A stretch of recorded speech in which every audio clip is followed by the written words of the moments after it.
લોકસભામાં railway budget પરની ચર્ચા દરમિયાન અમરેલી વિસ્તારના સાંસદ ભરતભાઈ સુતરિયાએ પોતાના મત વિસ્તારના રેલવેના પ્રશ્નો અને સુવિધાઓ અંગે જોરદાર રજૂઆત કરી હતી.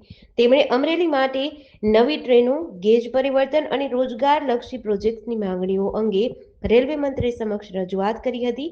અમરેલી રેલવે સ્ટેશન અને નવી ટ્રેનોની માંગે સાંસદે જણાવ્યું હતું કે અમરેલીનું રેલવે સ્ટેશન આગામી 2 મહિનામાં બનીને તૈયાર થઈ જશે.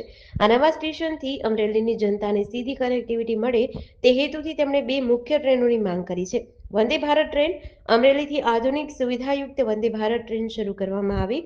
હરિદ્વાર ટ્રેન અમરેલીથી સીધી હરિદ્વાર જતી ટ્રેન શરૂ કરવામાં આવી, જેથી શ્રદ્ધાળુઓને સુવિધા મળે.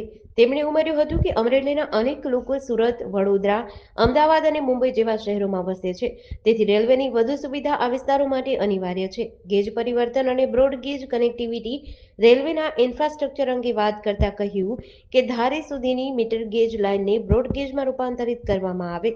તેમણે સ્પષ્ટ કર્યું કે આ વિસ્તાર જંગલને અડીને આવેલો હોવાથી લોકોને મુસાફરીમાં અનેક મુશ્કેલીઓ પડે છે, જે બ્રોડગેજ લાઇનથી ઉકેલી શકાય તેમ છે. રોજગારી માટે પણ રજૂઆત કરી હતી. જિલ્લામાં રોજગારીની તકો વધે તે માટે પણ સાંસદે રેલવે મંત્રીની રજૂઆત કરી હતી. જેડીસી ન્યૂઝ સાથે મૌલિક દોશી, અમરેલી.